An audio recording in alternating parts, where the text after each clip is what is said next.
پوری دنیا کے مسلمان یہ دعویٰ کرتے ہیں کہ قرآن مجید اللہ کا کلام ہے۔ ان کا دوسرا دعویٰ یہ ہے کہ قرآن جیسا ہی محمد مصطفیٰ صلی اللہ علیہ وآلہ وسلم پہ نازل ہوا، بالکل ویسا ہی امت میں ٹرانسفر ہوتا آیا آج تک۔ ہم نے دیکھا کہ قرآن مجید کے رسم الخط کی تاریخ اور قراتوں کی تاریخ کا اگر مطالعہ کیا جائے تو یہ بات واضح ہو جاتی ہے کہ یہ دعویٰ درست نہیں ہے۔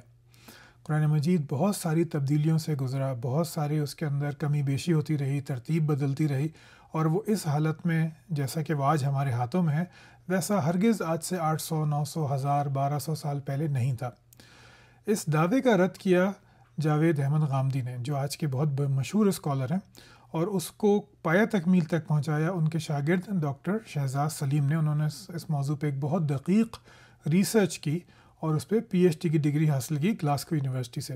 یہ تقریباً 1400 صفحے کی کتاب ہے، تو میں کوشش کروں گا کہ اگلے 20-25 منٹوں میں اس کا خلاصہ آپ کے سامنے رکھ سکوں، اور ساتھ میں اہل سنت یعنی کہ ہمارے عام علماء کرام کس طرح اس کو رد کرتے ہیں وہ بھی آپ کے سامنے آ جائے۔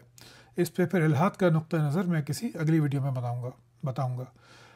آگے شروع کرنے سے پہلے سب سے پہلے میں شکریہ ادا کرنا چاہوں گا ان دوستوں کا جنہوں نے مرزا صاحب کی میری ویڈیو کو بہت زیادہ پسند کیا، اس کو بہت زیادہ شیئر بھی کیا، اور شاید میرے چینل کو سبسکرائب بھی کیا ہو۔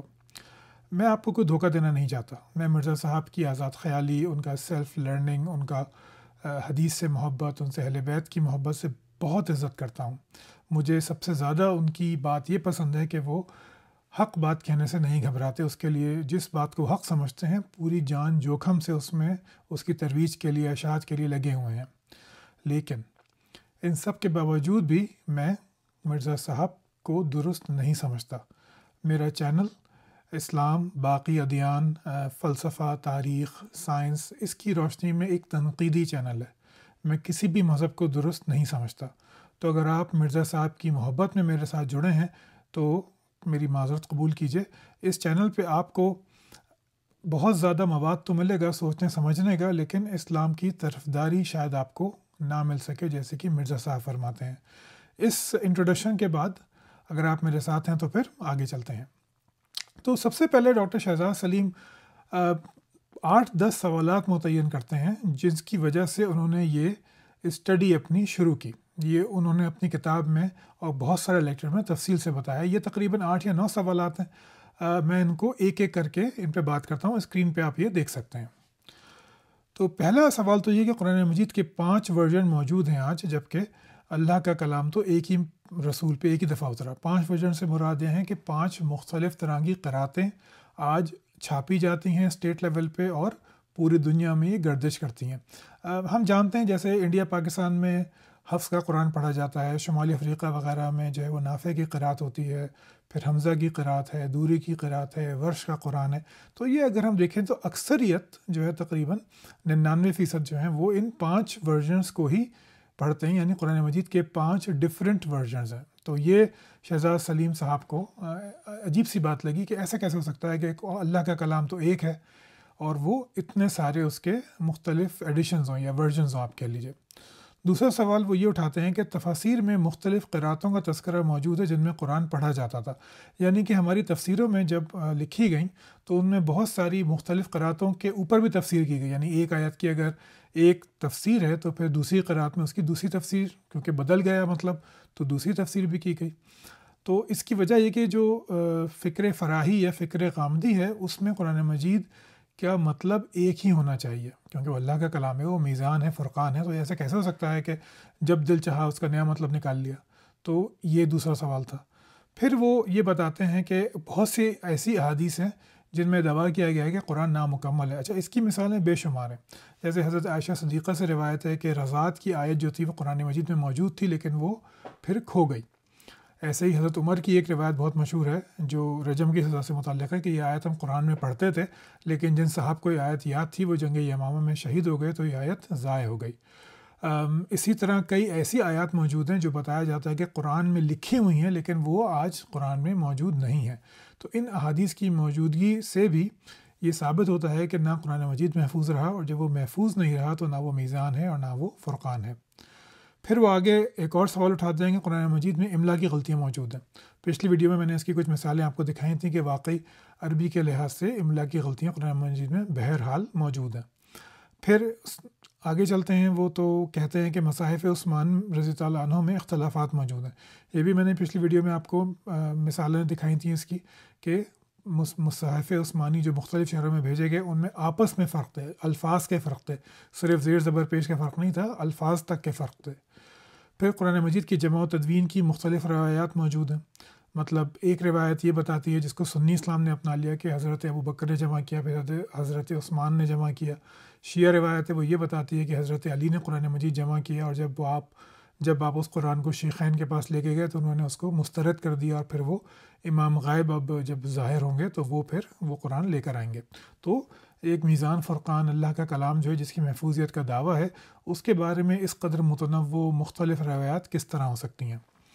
قرآن پر نقطوں اور اعراب کا مسئلہ ہے، یعنی کہ نقطے اور اعراب تو تھے نہیں تو پھر وہ محفوظ کیسے رہا، اس پہ مزید تفصیل میں آگے بتاؤں گا۔ سبع احرف کا مسئلہ، پچھلی ویڈیو پہ میں نے سبع احرف پہ کافی تفصیل سے بتایا تھا کہ نہ ان کا مطلب معلوم ہے، لیکن اس کو سچ مانا جاتا ہے اور اس کی مختلف تعویلیں کی جاتی ہیں، لیکن آج تک یہ فنڈامنٹل سوال کہ قرآن نازل کس طرح ہوا تھا یہ ہم نہیں بتا سکتے۔ احرف کیا ہوتے ہیں کسی کو نہیں معلوم۔ پھر یہ ہم جانتے ہیں کہ صحابہ رضی اللہ تعالیٰ عنہما کے مصاحف مختلف تھے۔ مصحف فاطمہ تھا، مصحف علی تھا، مصحف ابی ابن کعب تھا، مصحف عبداللہ ابن مسعود تھا، جو صحابہ نے خود لے کے رکھا ہوا تھا اور جس کی وہ ترویج بھی کرتے رہے۔ مثال کے طور پہ کوفہ میں حضرت عبداللہ ابن مسعود کا جو مصحف تھا وہ چلتا رہا تقریباً 150-200 برس تک، یعنی محمد صلی اللہ علیہ وسلم کی وفات کے تقریباً 150-200 برس تک حضرت عبداللہ ابن مسعود کا مصحف کوفہ میں پڑھا اور پڑھایا جاتا رہا، ان کی قرأت یعنی کہ پڑھی اور پڑھائی جاتی رہی۔ حضرت عثمان کا ترتیب دیا ہوا قرآن وہاں پہ نہیں پڑھا گیا تقریباً 1.5 سے 2 صدیوں تک۔ تو یہ 7-8 چیزیں تھیں جس کو جب شہزاد صاحب نے دیکھا تو ان کو احساس ہوا کہ یہ تو بہت عجیب سی بات ہے، اس طرح تو نہ قرآن میزان رہتا ہے، نہ فرقان رہتا ہے، نہ ہی محفوظ رہتا ہے، تو اس پہ وہ کام کرتے ہیں۔ تو یہ تو سوالات تھے، اب دیکھتے ہیں کہ وہ اس کا سدباب کس طرح کرتے ہیں۔ تو آپ اسکرین پہ دیکھ سکتے ہیں کہ ڈاکٹر شہزاد سلیم یہ چند چیزیں اپنی کتاب میں، اپنی تحقیق میں ثابت کرتے ہیں۔ پہلی بات تو یہ کہ قرآن مجید محمد مصطفیٰ صلی اللہ علیہ وسلم کی زندگی میں ہی ترتیب بھی دیا گیا تھا اور جمع بھی کیا گیا تھا۔ اہل سنت کا یہ ماننا ہے کہ قرآن مجید حضرت ابو بکر کے زمانے میں جمع تھا، یعنی کہ وہ لکھا ہوا موجود تو تھا محمد مصطفیٰ صلی اللہ علیہ وسلم کی زندگی میں، لیکن وہ جمع نہیں ہوا تھا۔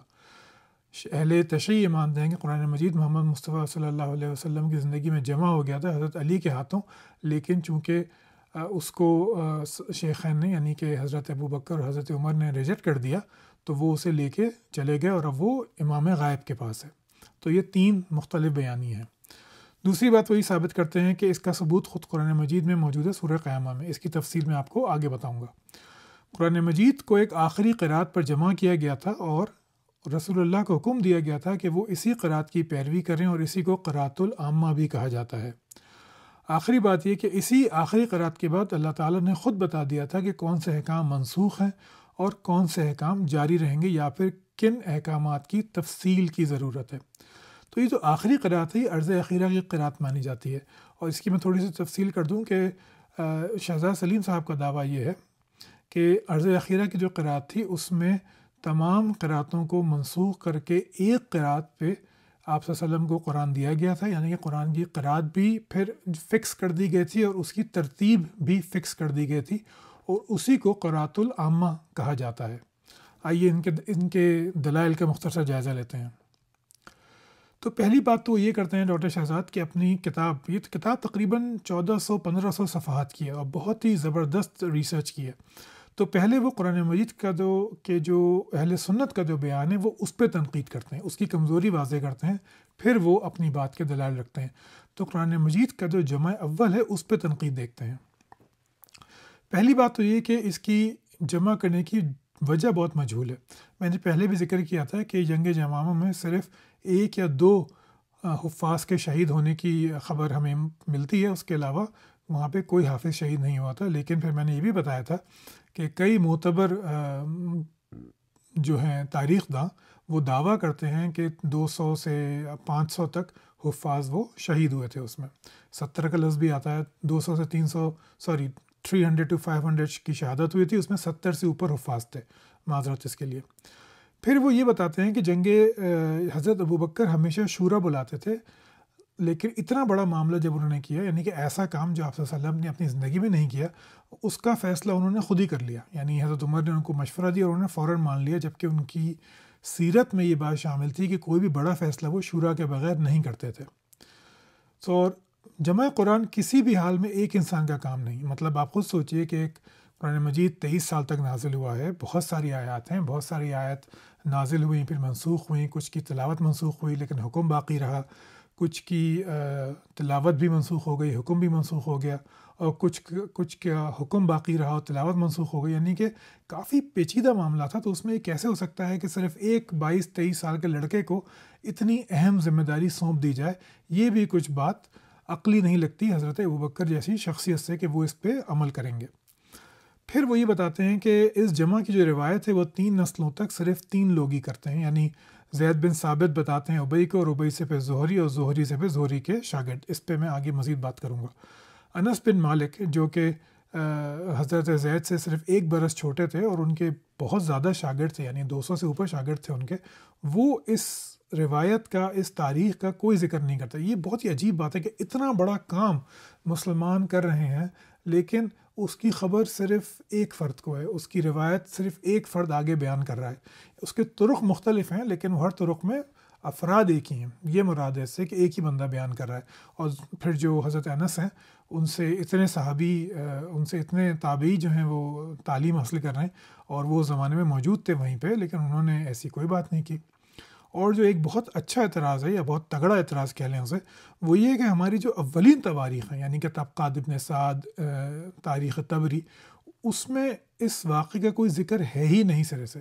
بعد کی تاریخ میں آ جاتا ہے، ابن اسیر بیان کرتے ہیں، ابن کثیر بھی بیان کرتے ہیں، لیکن جو اولین ماخذ ہیں ان میں یہ خالی ہے. خلیفہ ابن خیاط کی تاریخ ہو گئی، طبقات ابن سعد و طبری، ان تینوں کتابوں میں یہ تاریخ موجود، یہ واقعہ موجود نہیں ہے. پھر مسلم اور موطا بھی ذکر سے خالی ہیں. یہ کیوں امپورٹنٹ ہے؟ وہ اس لیے کہ یہ جو جمع اول کی روایت ہیں یہ امام بخاری لائے ہیں. امام بخاری ہیں استاد امام مسلم کے، اور امام مسلم کا جو کرائٹیریا ہے حدیث کو ریجیکٹ یا ایکسیپٹ کرنے کا، وہ نرم ہے امام بخاری کی بنسبت. تو عجیب سی بات ہے کہ استاد ایک روایت لا رہا ہے اور اس کا شاگرد جس کا کرائٹیریا اس سے کم سخت ہے وہ اس روایت کو نہیں لا رہا. اور ایسے ہی جو شہاب زہری ہیں جو اس تمام روایتوں میں موجود ہیں، وہ امام مالک کے استاد ہیں، اور امام مالک ان سے روایتیں لیتے ہیں، لیکن موطا میں امام مالک اس کا کوئی تذکرہ نہیں کرتے. تو یہ بہت جاندار اعتراضات ہیں جو ڈاکٹر شہزاد نے اٹھائے. آگے چلتے ہیں. یہ حدیث جو میں بات کر رہا تھا کہ اس پہ انہوں نے، ڈاکٹر شہزاد نے رلائی کیا ہے تمنا عمادی کی تحقیق کو، جو جمع قرآن پہ میں نے بھی ان کی کتاب کا حوالہ دیا تھا پچھلی ویڈیوز میں. تو آپ دیکھیے کہ جو میں نے ہائی لائٹ کیا ہے کہ زید بن ثابت کی وفات ہوتی ہے 45 ہجری میں یا 53 ہجری میں، کچھ روایتوں میں 57 ہجری بھی آتا ہے.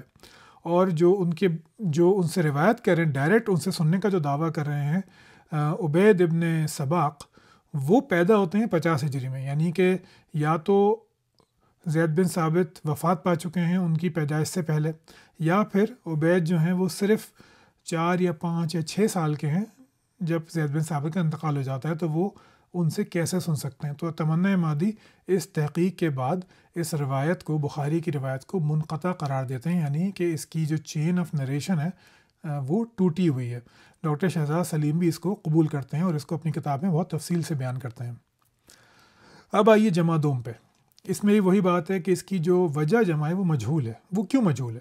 وہ اس لیے مجہول ہے کہ قرآن مجید جمع ہو چکا ہے، حضرت حفصہ کے بعد مصحف موجود ہے، تو اس کو دوبارہ لکھوانے کی کیا تک بنتی ہے؟ اور پھر حضرت زید بن ثابت کو ہی دوبارہ کیوں بلایا جائے گا؟ جو آدمی اگر وہ ایک کام کر چکے ہیں اور وہ مکمل نہیں تھا، اس میں کوئی خرابی تھی جس کی وجہ سے جمع قرآن کی دوبارہ ضرورت پیش آ رہی ہے، تو پھر انہیں کو یہ کام کیوں دیا گیا؟ اس وقت اور بھی صحابہ موجود تھے جن کو یہ کام دیا جا سکتا تھا. تو ایک تو یہ بات ہو گئی. اور دوسری بات یہ جو سب سے امپورٹنٹ اعتراض ہے وہ یہ کہ یہ واقعہ بتایا جاتا ہے 25 ہجری کا، یعنی کہ 23 ہجری میں جو ہے وہ حضرت عمر کی وفات ہوتی ہے، شہادت ہوتی ہے، اور 25 ہجری میں یہ واقع ہو جاتا ہے۔ ابھی صحابہ کی پہلی نسل زندہ ہے، یہی صحابہ نکلے ہیں جو باقی علاقوں میں گئے ہیں، قرآن مجید جنہوں نے سکھایا ہے۔ اختلاف قرات پہلے سے موجود ہے، اگر ہم ان روایتوں کو دیکھیں جس میں مختلف صحابہ اعتراض کرتے ہیں، جلیل القدر صحابہ جیسے سید القراء حضرت ابی بن کعب یا حضرت عمر رضی اللہ عنہما، یہ لوگ اعتراض کرتے ہیں قراتوں کا، تو آپ صلی اللہ علیہ وسلم انہیں بتاتے ہیں کہ یہ قراتیں بھی باقی ٹھیک ہیں، یعنی کہ اختلاف قرات پہلے سے موجود ہے۔ صحابہ جو ان اختلافات کے گواہ ہیں، ان کے استاد ہیں، وہ بھی موجود ہیں، وہ انہی قراتوں کو جا کے آپ صلی اللہ علیہ وسلم سے جو سینکشن پا چکی ہیں ان کو جا کے سکھا رہے ہیں، تو پھر اختلاف کیسے پیدا ہو گیا؟ تو یہ ایک بہت عجیب بات ہے۔ اس میں ایک اور بات بھی ہے کہ جس جنگ میں یہ اختلاف کا ذکر ہوا ہے وہ جنگ تاریخوں میں بیان ہوئی ہے، لیکن وہاں اس اختلاف کا کوئی ذکر نہیں ہے۔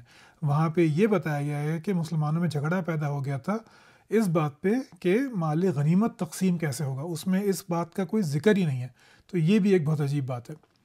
اچھا، پھر تیسرا اعتراض یہ کہ جس کا میں نے بھی ذکر کیا تھا کہ یہ اختلاف صرف مصحف لکھنے سے ختم ہونا ناممکن ہے، مطلب اختلاف قرات میں ہے اور اس کو آپ ٹیکسٹ میں لکھ رہے ہیں، تو وہ ٹیکسٹ میں صرف جب کارآمد ہوگا جب آپ اس پہ حروف علت لگائیں اور زیر زبر پیش اور بقیہ حرکات لگائیں۔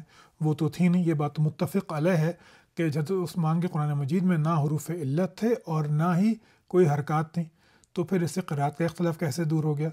اس پہ جو اہل سنت کے علماء ہیں وہ یہ کہتے ہیں کہ بھائی قاری انہوں نے بھیجے تھے، لیکن یہ بھی ایک بودا دعویٰ ہے، کوئی ثبوت، دعویٰ یہ موجود ہے، بڑی بڑی کتابوں میں موجود ہے، لیکن کوئی ثبوت موجود نہیں، کوئی دوسری روایت موجود نہیں کہ ان مصاحف کے ساتھ قرہ بھی بھیجے گئے تھے۔ تو اس پہ خیر تفصیل سے پھر بات کریں گے۔ اچھا، پھر وہی بات کہ تاریخ کی اولین کتب جیسے کہ جریر طبری کی کتاب، خلیفہ ابن خیاط کی کتاب، اور جو طبقات ابن سعد کی کتاب، ان میں یہ بات موجود نہیں ہے، اور یہ ہماری اولین تواریخ ہیں۔ پھر جس کا ہم پہلے ذکر کیا کہ صحیح مسلم اور موطا دونوں اس ذکر سے خالی ہیں، ان روایتوں میں بھی شہاب زہری موجود ہیں، اور امام بخاری ان روایت کو لائیں، تو جو اعتراض پہلے پتہ وہ اس پہ بھی آتا ہے کہ استاد سے دونوں شاگرد جو ہیں وہ روایتیں نہیں لے رہے اور اس کی کوئی وجہ بھی بیان نہیں کرتے۔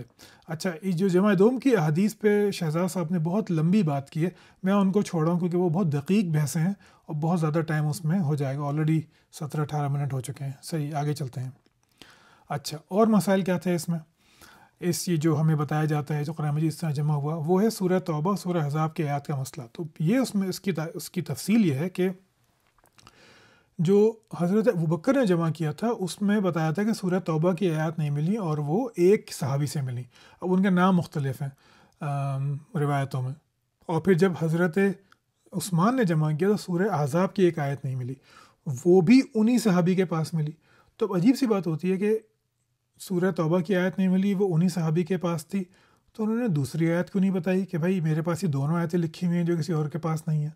تو یہ ایک بہت عجیب سی بات ہے جس کی کوئی توجہ نہیں ملتی، تو یہ بنائی ہوئی بات معلوم ہوتی ہے۔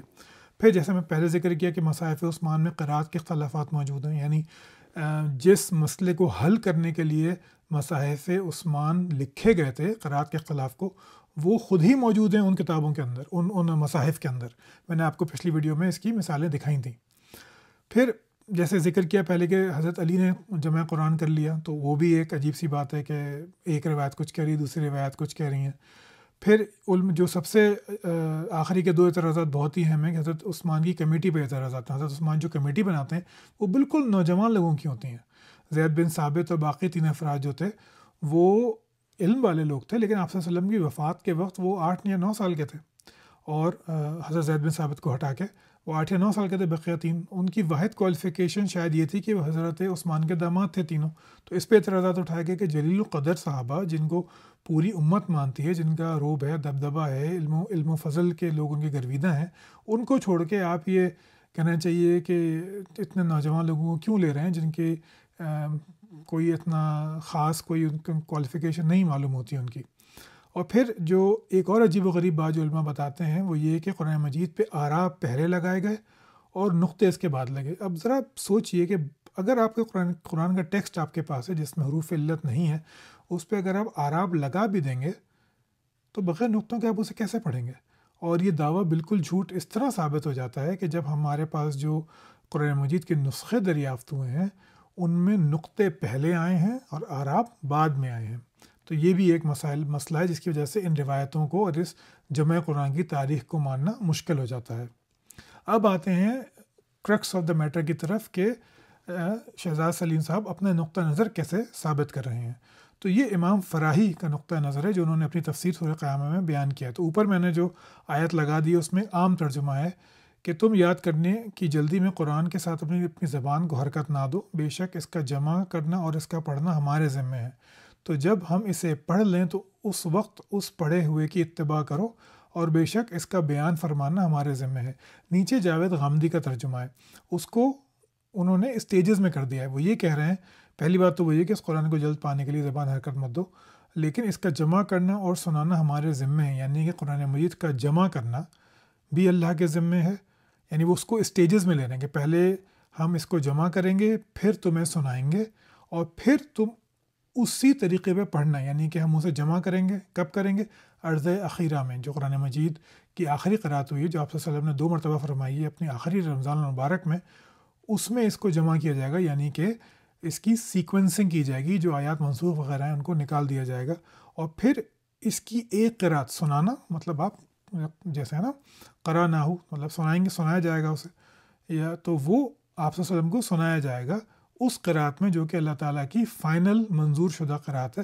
اور پھر آپ کی ذمہ داری ہے کہ آپ اس کا اتباع کریں، اس کو فالو کریں، اور اس میں پھر کوئی کمی بیشی رہ جائے گی تو وہ بھی ہم بتا دیں گے. تو امام فراہی اور اس کے بعد امین حسن اصلاحی پھر جاوید غامدی اس کو اس طرح لیتے ہیں. ہمارے ٹریڈیشنل علماء اس کو اس طرح نہیں لیتے. وہ اس کو لیتے ہیں کہ بس یہ ہے کہ اپنی زبان کو حرکت مت دو، ہم اس کو تمہارے دل میں جمع کر دیں گے، اور پھر جب تمہارے دل میں جمع کر دیں تو اس کو تم پڑھنا، پھر اس کی تم پیروی کرنا، اور کوئی اس میں مسئلہ ہوگا تو ہم اسے مزید کھول دیں گے اگلی وحی میں، کیونکہ سورہ قیامہ اولین مکی دور کی اولین صورتوں میں سے ہے. تو یہ ڈفرینسز ہیں. تو کیونکہ امام فراہی نے اس کو اس طرح بیان کیا ہے تو پھر اس کو پھر مزید کام کر کے جاوید غامدی نے اس سے ایک سسٹم دریافت کیا ہے. چلیے اس کو مزید کھولتے ہیں. تو یہ قرأت العامہ کیا ہے؟ مجھے اس کا اردو ترجمہ مل نہیں سکا تو میں نے انگریزی ترجمہ لگا دیا. یہ بیان ہے جو وہ ابو عبد الرحمن السلیمی کا. یہ بہت مشہور قاری تھے کوفہ کے، اور یہ ان کی وفات ہے 693 عیسوی، یعنی کہ آپ صلی اللہ علیہ وسلم کی وفات سے 50-60 برس کے بعد ہی یہ انتقال فرما گئے. ان کا بیان یہ ہے کہ جس قرأت پہ حضرت ابوبکر، عمر، عثمان، زید بن ثابت، انصار و مہاجرین تھے، یہ وہی قرأت العامہ ہے. اس کا رد مسلم اہل سنت کیسے کریں گے یہ بعد میں بتاؤں گا.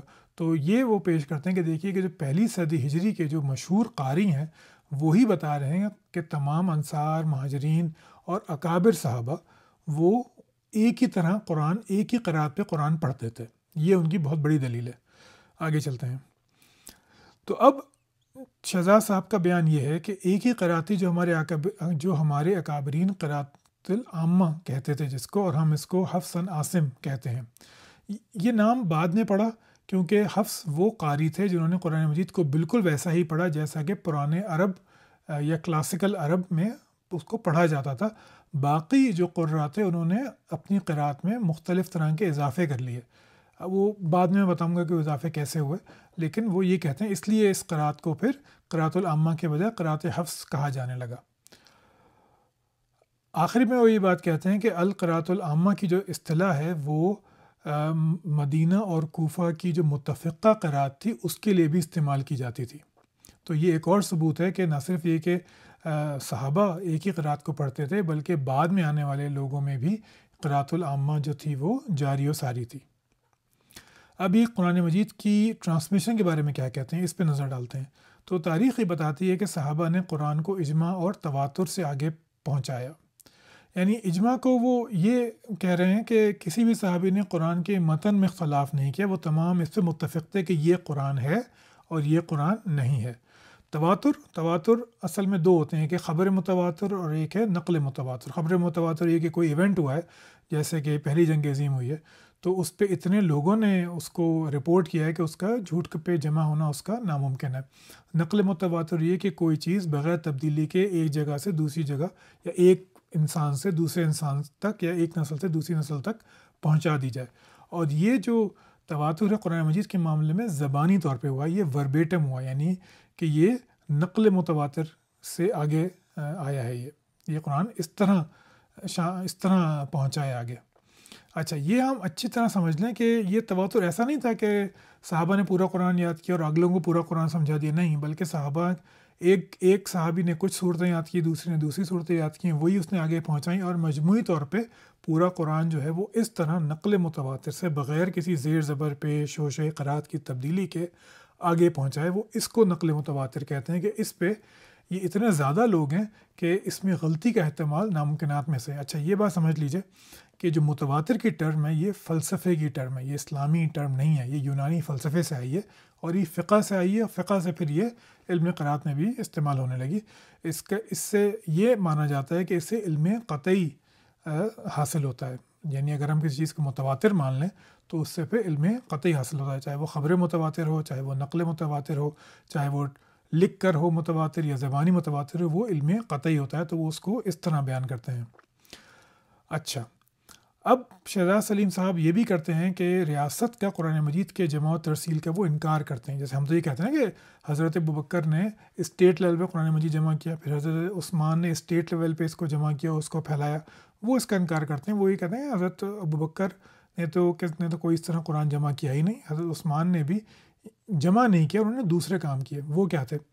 تو وہ یہ کہتے ہیں کہ پہلے موقع پہ جب اسٹیٹ نے انٹرفیئرنس کی تو حضرت عثمان نے 3 کام کیے۔ پہلے تو یہ کیا کہ جو پرانے نسخے تھے ان کو مٹا دیا جائے، پھر یہ کیا کہ جو منسوخ و تلاوہ آیات ہیں، کیونکہ صحابہ نے وہ آیات سنی، پھر وہ دور دراز چلے گئے، سفر پہ چلے گئے، بہت سالوں بعد واپس آئے تو وہ آیات منسوخ ہو چکی تھیں، ان کو علم نہیں تھا، تو آپ نے اسٹیٹ کی طاقت استعمال کر کے ان منسوخ و تلاوہ آیات کو قرآن مجید سے نکالا، اور پھر رسم میں جو غلطیاں ہو گئی تھیں ان کو درست کیا۔ اب یہ کون سی غلطیاں درست کیں یہ تو وہ نہیں بتاتے، لیکن بہرحال یہ کہتے ہیں وہ۔ پھر دوسرا موقع جب آیا کہ جب حجاج بن یوسف نے ایک بہت بڑا پروجیکٹ شروع کیا عراق میں، کہ انہوں نے لوگوں کے جو پرانے دوسرے مصاحف تھے ان کو خرید کے جلانا شروع کیا، اور بتایا جاتا ہے کہ ایک مصحف کی وہ 60 دینار، جو اچھی خاصی رقم ہوتی ہے، وہ دیا کرتے تھے۔ تو اس شہزاد سلیم کے مطابق اسٹیٹ لیول پہ قرآن مجید کی ترسیل کے صرف یہ 2 ہمیں انسیڈنٹس ملتے ہیں، اس کے علاوہ قرآن مجید علمی طور پہ نقل متواتر کے طور پہ زبانی طور پہ منتقل ہو رہا تھا اور مکمل محفوظ تھا۔ آخری بات وہ یہ کرتے ہیں کہ وہ اسٹیٹ کا تو نہیں تھا، لیکن قاہرہ میں 1924 میں جو قرآن مجید کو باقاعدہ طور پہ چھاپا گیا، پہنچایا گیا، وہ ایکنالج کرتے ہیں کہ یہ کام بھی اسٹیٹ میں ہوا تھا، لیکن وہ اسلامک اسٹیٹس کو نہیں کہتے وہ، کیونکہ خلافت تو ختم ہو چکی تھی۔ تو بہرحال ایک اسلامی مملکت نے یہ کام کیا کہ 1924 میں قرات حفظ کو شائع کر کے بڑے پیمانے پہ پھیلایا۔ اچھا جی، اب یہ سوال ہی پیدا ہو جاتا ہے کہ بھئی متفرق قراتیں پیدا کیسے ہو گئیں؟ تو اس کی وہ چند وجوہات بیان کرتے ہیں۔ پہلے تو وہ یہ بتاتے ہیں کہ شروع میں محمد مصطفیٰ صلی اللہ علیہ وسلم نے قرآن مجید کو مختلف لہجوں میں پڑھنے کی اجازت دی تھی، جس سے قرات کے اختلافات پیدا ہونے شروع ہو گئے تھے۔ اب چونکہ عرض اخیرہ میں ایک نئی قرات آ گئی، نئی ترتیب آ گئی، نئی قرات آ گئی، اور اس میں جو متفرق قرات تھیں وہ پہلے سے موجود تھیں اور وہ موجود ہی رہیں، یعنی آپ صلی اللہ علیہ وسلم نے ان کو مکمل طور پہ ہر صحابی تک اطلاع نہیں پہنچی کہ ایک نئی قرات آ گئی ہے، تو اب پرانی قراتیں منسوخ ہو گئیں، یہ ان تک بات نہیں پہنچی، تو وہ اسی اپنی پرانی قرات پہ ہی رہے، اسی کو پھیلاتے رہے، پڑھاتے رہے وغیرہ وغیرہ، اور پھر یہی متفرق جو قرات تھیں جو منسوخ ہو گئی تھیں شہزاد سلیم کے خیال میں، یہ قرات احادیث کی شکل میں کتابوں میں رواج پا گئیں، اور جب یہ کتابوں میں رواج پا گئیں تو انہی روایات سے لوگوں نے جو آیتیں دیکھیں اس سے اپنے اپنے نظام بنا لیے، یعنی جو قرات کے نظام آج ہم جانتے ہیں وہ انہی احادیث سے پیدا ہوئے ہیں، جو کہ انہی متفرق روایات کی رپورٹنگ تھی۔ اس کو آسان کر کے یوں سمجھیے کہ عرض اخیرہ میں آخری قرات نافذ ہو گئی، جن صحابہ کو یہ معلوم نہیں ہوا وہ اپنی پرانی قرات لوگوں کو پڑھاتے رہے، وہ لوگ جن کو پڑھا تھا انہوں نے وہ اس کو آگے پڑھاتے رہے، اور یہ احادیث کی شکل میں، آثار کی شکل میں، روایتوں کی شکل میں کتابوں میں جمع ہو گئیں۔ ان روایتوں کو جن قاریوں نے پڑھا، قراء نے پڑھا، انہوں نے انہی روایات کی بنیاد پر اپنے اپنے نظام قرات تشکیل دے لیے، جیسے عاصم کی قرات ہو گئی، جیسے کہ نافع کی قرات ہو گئی، جیسے کہ ابن عامر ہاشمی ہشام کی قرات ہو گئی، تو یہ بہت سارے سسٹمز پیدا ہو گئے. ابن عامر شامی میں کہنا چاہ رہا تھا, ان کی قرأت ہو گئی. تو یہ سب سسٹم انہی روایات کی بیس پہ پھر بنتے گئے, اور وہ ایک چھوٹے چھوٹے اختلاف جو تھے جو غلط فہمی میں قائم رہے, وہ آگے پھر بہت زیادہ آگے بڑھ گئے. وہ کہتے ہیں متفرق قرأتیں اس طرح پیدا ہوئیں. اب کافی لمبی ویڈیو ہو گئی ہے, تو میں یہ کام کرتا ہوں کہ جو اہل سنت کا جوابی موقف ہے اس کو پھر میں کسی دوسری ویڈیو میں 1-2 دن بعد وہ میں پھر آپ کو بتاؤں گا, انٹروڈکشن دے دوں گا اور پھر بتاؤں گا کہ اہل سنت کا جوابی موقف کیا تھا. چلیے, بہت بہت شکریہ سننے کا. اگر ویڈیو پسند آئے تو لائک کیجیے گا, شیئر کیجیے گا. کوئی سوال ہو تو ضرور کیجیے, آپ کے سوالوں سے مجھے سیکھنے کو بہت ملتا ہے. اپنا بہت خیال رکھیے, ملتے ہیں کچھ دنوں میں.